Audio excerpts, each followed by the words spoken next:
네, 오늘 주목해봐야 될 이슈를 살펴보는 시간입니다. 더 이슈, 오늘의 이슈부터 확인해 보겠습니다. 산타랠리 올가 12월 증시 전망은 미국에서는 기준금리의 속도 조절을 시사했습니다. 그리고 주말에는 미중 정상이 추가 관세 발동 유예에 합의를 했습니다.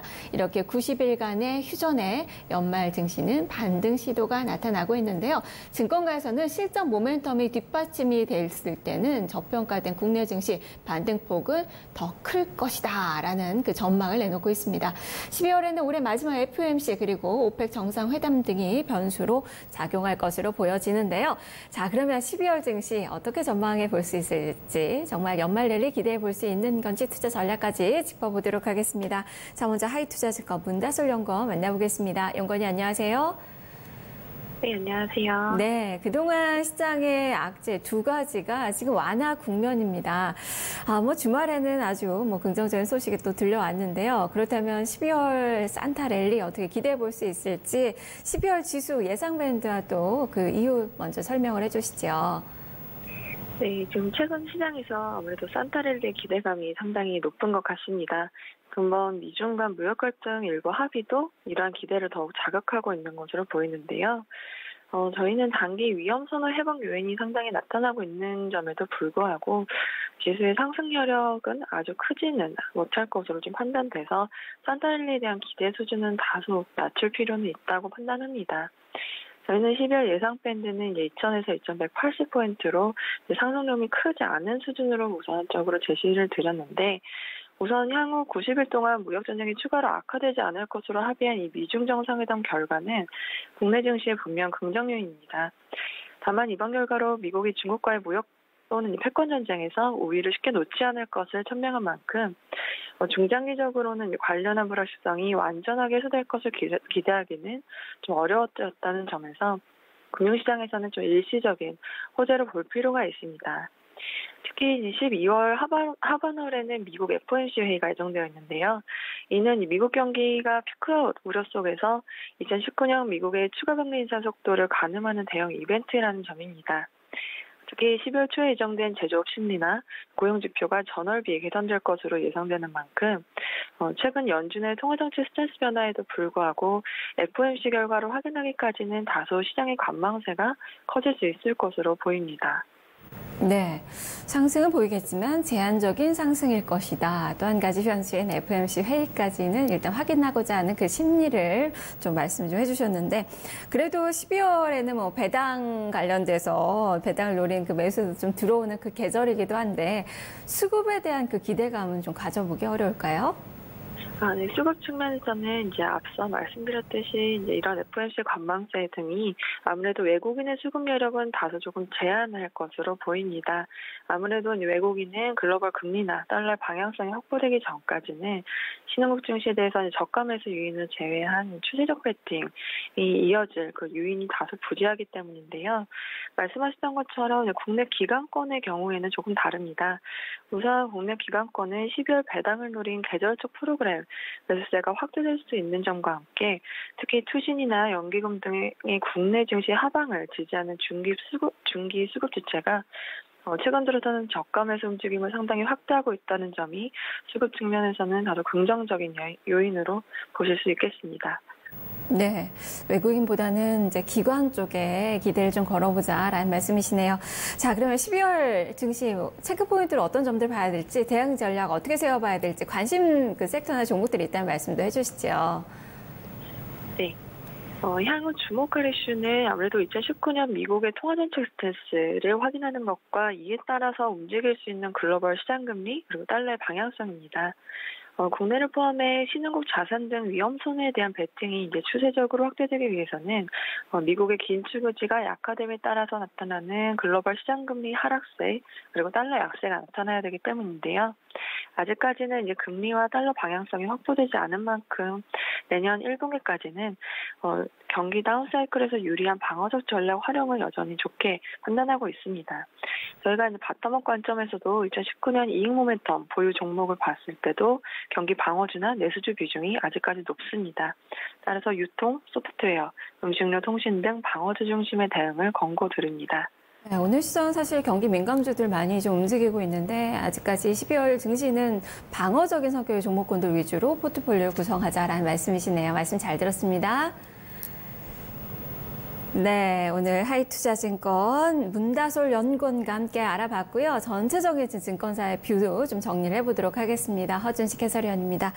자, 회원님, 일단 시장이 많이 좀 달라졌습니다. 주말을 이제 거치면서 기대가 많이 좀 실리고 있는 그 상황인데 증권가에서는 12월 증시 좀 어떻게 전망을 하고 있나요? 예, 먼저 모건 스탠리 아시아 투자전략팀 이야기 잠깐 해드리고 우리 한국 업체들, 한국 증권사들 내용 보겠습니다. 2019년 아시아 이머징 마켓 주식 전망 보고서에 따르면 내년도 한국 투자 의견은 기존에 비중 축소였었는데요. 비중 유지로 상향 조정이 됐습니다. MSCI 한국 지수 밸류가 PBR로 보면 0.9배 수준까지 나와 있기 때문에 리스크 대비로 수익률을 봤을 때 균형이 잡혀 있다라고 분석을 했는데요. 모건 스탠리 이야기 맞다나 지금 흐름이 좋습니다. 그리고 이제 케이프 투자증권인데요. 케이프 투자증권에서는 G20하고 12월 FOMC가 중요한 변수가 될 걸로 봤는데 중장기로는 역시나 그래도 실적을 보고 있습니다. 국내 상장사들의 이익 증가 여부가 시장 방향성을 결정할 것으로 보는데요. 케이프는 12월 달 레인지는 2050에서 2200으로 비교적 증권사들 중에서 높게 상단을 좀 보고 있습니다. 한 70이 더 올라야 되는 거죠, 고점까지는. 그리고 이제 월 초에 있을 미중 정상회담에서 어느 정도 가시적인 성과가 나와줘야 한다고 봤는데요. 글쎄요, 주말에 나왔던 내용들이 아주 나쁜 전망은 아니었던 것 같습니다. 그리고 2019년도 금리 인상 관련해서는 공격적이지 않게 12월 달에 나온다고 하면, 그러니까 이런 시나리오를 가정한 범위라고 케이프는 강조하는데, 일단 12월 19일 정도에 있을 FOMC도 좀 중요하다라고 이야기하고 있고요. 그 다음에 KB증권에서는 기술적으로는 코스피가 2160에서 2190 저항권, 그리고 코스닥은 740에서 760 저항권을 볼 것으로 봤고요. 예상 밴드는 코스피 기준으로 2030에서 2190 정도 나올 걸로 봤습니다. 전체 종합은 연말 랠리를 기대하고 있는 쪽이고요. 그리고 G20에서는 위안화 절상 같은 이런 부분들이 나와줬으면 조금 더 좋을 것 같은데 약간은 이게 없었기 때문에 좀 저항권에서 좀 막힐 수도 있겠다라고 했고, 연준 관련해서는 12월 달 FOMC에서는 완화적인 스탠스가 나와줘야 된다고 했습니다. 그리고 이제 지난주 후반에 나왔던 KB 시각은 약간 이게 이제 그 파월이 시장을 잘 몰라서 한 얘기다라고 좀 해서 그랬는데 잠깐 이 얘기를 좀 점검해 드리고 가겠습니다. 사실 중립금리까지 한참 남았다고 언급하면서 시장에 쇼크를 줬다고 했는데요.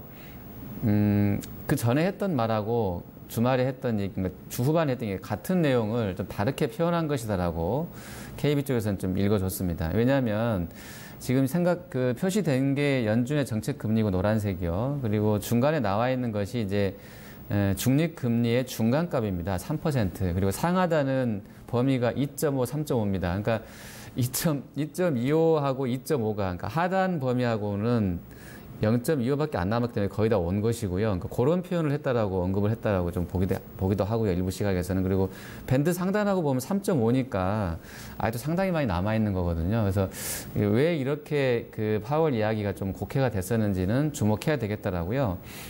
얘기하고 있고, 12월 초에 있을 베이지북하고 그다음에 이제 말 정도에 있을 FOMC에서 완화적인 스탠스가 계속 이어지는지 일단 확인을 하자고 하는데, 일단 KB 쪽도 나쁘게 보고 있는 것 같지는 않습니다. 자, 그리고 하나금융투자인데요. 하나금융투자는 밴드를 역시 2050에서 2200, K투자증권 똑같이 나왔습니다. 조금 더 위쪽으로 열어놨다라고 보시면 되겠는데요. 일단 신흥국하고 미국 증시 그리고 국제 유가가 시차를 두고서 가격 조정이 진행되고 있는데, 이미 이제 위험 자산들이 글로벌하게 다 좀 조정을 받았고, 그래서 악재는 선반영됐다라는 시각을 이야기해 놓고 있습니다. 그리고 선제적으로 조정이 컸던 신흥국 증시로 최근에 글로벌하게 자금들이 재차 유입되고 있다. 그리고 금리 인상 가능성에 대해서는 높아지고는 있는데, 내년에 점도표 상향들은 지금 나오고 있는 지표들을 봤을 때는 서두를 것 같지는 않다라는 거고요. 중국도 모멘텀은 조금 회복되고 있고, 우리 배당 수익률이라든지 그다음에 공매도 비중이 12월과 1월 중에 연간 저점을 만든다라고 이런 부분들까지 고려했을 때 시장은 나쁘지 않을 거다라고 보고 있는 거고요. 마지막으로 IBK는 밴드를 2040에서 2170으로 봤습니다. 대체로 12월 달은 이제 미중 간의 갈등이 좀 휴전 상태이고 투심이 개선되면서 단기적으로 좀 반등이 진행될 거다 이렇게 낙관론 펴고 있습니다. 네, 상하단이 다 11월 이 밴드에 비해서는 다 높아진 그 상황입니다. 자, 그러면 이제 주목해봐야 될 국내 일정들 또 그 영향을 좀 어떻게 볼 수 있을까요? 예, 일정들이 좀 많은데요. 일단 6일 날 오펙 정례회의 있고요. 그다음에 7일 날 12월 7일이 미국 연방정부 임시 예산안 효력 만료일자거든요. 그래서 이게 이제 또 셧다운 우려가 또 있을지 또 국경 장벽 건설 예산 뭐 트럼프 대통령은 멕시코한테 내라고 했다고 하는데 이게 뭐 그래서 될지는 모르겠습니다. 어쨌든 그 관련된 건설 예산이 쟁점일 것 같고요. 13일 날은 ECB 통화정책회의 그리고 유럽연합의 정상회의까지 연결이 되고요. 12월 19일 FOMC 그다음에 12월 중에 아마 날짜상 예전에 했던 거 보면 아마 12월 중후반이 될 것 같은데요. 중국의 중앙경제공작회의 있습니다. 이제 보시면 오펙 정례회의에서는 감산이 나올지가 가장 큰 이슈일 것 같고요. 유가가 많이 밀려있기 때문에. 그리고 연방정부 셧다운 우려 관련해서는 새 예산안이 그 전까지 이제 의회를 통과하지 못한다거나 임시 예산이 편성이 안 되면 다시 한번 이제 폐쇄가 되는 거고요. 쟁점사항은 7월과 9월에도 언급했었던 멕시코 그 장벽 건설 예산 부분인데 당시에 장벽 건설에 최소 200억 달러 자금이 필요하기 때문에 내년에 최소 50억 달러 예산은 좀 만들어줘라라고 의회에 이야기했다고 하는데 이 부분이 어떻게 전개될지 보셔야 될 것 같고요. 트럼프 쪽에서는 이제 정부 셧다운 가능성을 볼모로 이걸 받아내려고 하는 형국이다라고 이야기되고 있고요. 그리고 이제 FOMC는 지금 인상 확률은 뭐 8, 90% 나와 있는데요. 12월 달에. 이게 이제 어떻게 나올지 하고 내년도에 뭐 스탠스 어떻게 나올지 좀 보셔야 되겠습니다. 그리고 중국의 정책 모멘텀 관련해서는 이제 12월 중순에 예정된 중앙경제공작회의에서 어떤 이야기들이 오갈지 특히 최근에 이제 조금씩 소소하게 이제 경기 부양 계속 나오고 있는 거라서요. 좀 더 세게 부양책이 내년에 나올 수 있을지에 대한 부분들도 점검이 필요할 것 같습니다. 네. 자, 이렇게 많은 이슈들이 있는데 자, 모멘텀 요인 또 리스크 요인으로는 어떻게 좀 분류를 해볼 수 있을까요? 예, 지금 미중 간의 무역 분쟁 관련된 부분들이 이제 휴전 양상으로 갑니다. 3개월이면 트럼프 대통령이 내년도 1, 2월 달에 북한 김정은 위원장 만나겠다고 했던 일정과도 유사하게 겹칩니다. 그래서 같이 보고 있다는 느낌 계속 갖고 있고요. 90일간 유예하기로 했기 때문에 뭐 그 30일 간격으로 해서 일단 12월, 1월, 2월 정도까지는 뭐 시간을 벌었다라고는 부분에서는 긍정적일 것 같고요. 그리고 오펙 관련해서는 뭐 우리가 알 수 없지만 지금 분위기로는 감산을 많이 한다고 해도 유가가 지금 많이 50달러까지 떨어져 있기 때문에 어쨌든 우리 같은 수입을 해다 쓰는 나라들 입장에서는 뭐 유가가 좀 하락해 있는 부분은 좀 긍정적이겠다 이렇게 보여지고요. 리스크 요인은 미 연준의 통화 정책이 어떻게 변화되는지 이건 뭐 사실 리스크도 되겠지만 모멘텀도 될 수 있을 것 같고요. 그리고 유럽의 브렉시트와 이탈리아의 예산 관련 이벤트는 계속해서 이야기가 되고 있습니다. 네. 자, 그래서 이제 전략을 고민해봐야 될 것 같은데 보통은 이제 연말에는 코스피가 또 연초에는 코스닥이 이제 상승장을 좀 연출하기 마련이었는데 이번에도 이제 연말에 코스피 쪽이 유리한 건지 전략과 관심주도 좀 살펴주세요. 예. 제가 이제 전략까지 드릴 건데요. 이거는 이제 말 그대로 가이던스지 결국에 투자 판단은 이제 시청자 여러분, 투자자 여러분들이 하시는 겁니다. 지금 S&P 500을 잠깐 먼저 설명을 드리면 S&P 500이 강세장에서 평균치였던 말 그대로 평균치입니다. PER이 15배 수준에 지금 머물러 있거든요. 그래서 저점 부근인데 제일 셌을 때는 18배, 19배까지 갔었기 때문에요. 많이 지금 강세장 치고는 좀 떨어져 있는 국면인 것은 맞겠고요. 2011년도에 그 신용등급 강등 이슈 나왔을 때는 거의 11배, 10배 중반까지도 빠졌던 경험은 물론 있습니다. 근데 평균치로 보면 상당히 좀 낮아진 구간에 있는 것은 맞다. 이렇게 보셔야 되겠고요. 각사별로 보시면 먼저 KF투자증권인데요. 미국의 인프라 문제에 좀 주목해보자는 얘기를 하고 있습니다. 앞으로의 경제정책 포커스는 이제 대외 분쟁, 그러니까 무역전쟁 이런 거보다는 대내에 인프라 투자 문제로 뭐 12월부터 내년 상반기까지는 좀 이동할 가능성이 높기 때문에 산업재랑 소재 쪽 좀 점검해 보자고 합니다. 주목해 보자고 하는데 오늘 뭐 어쨌든 이쪽이 좀 좋습니다. 물론 중국 이슈도 있겠습니다만 미중 간의 이슈도 소재 산업재를 K프로는 추천하고 있고요. 그리고 하나금융투자는 필수 소비재랑 호텔과 레저 쪽 계속 관심 갖자고 이야기하고 있고요. 그 외의 업종으로는 유틸리티랑 지주사, 그다음에 소프트웨어, 조선과 기계 쪽 비중 확대 얘기해주고 있습니다. 내년도 순이익 전체로 코스피 기준으로 보면 155조 원입니다. 올해보다 5조 원 정도 증가할 것으로 보고 있는데 특히 은행과 자동차 쪽에서 증액이 클 것으로 기대가 된다고 합니다. 자, 그리고 KB증권인데요. 기계와 조선, 의류, 통신 서비스 선호하고 있고요. 마지막 IBK는 통신과 미디어 엔터, 뭐 증권, 그다음에 IT 하드웨어, 그다음에 배당주가 상대적으로 12월 달에 좋을 것으로 이야기하고 있습니다. 네, 알겠습니다. 말씀 잘 들었습니다. 예, 감사합니다. 네.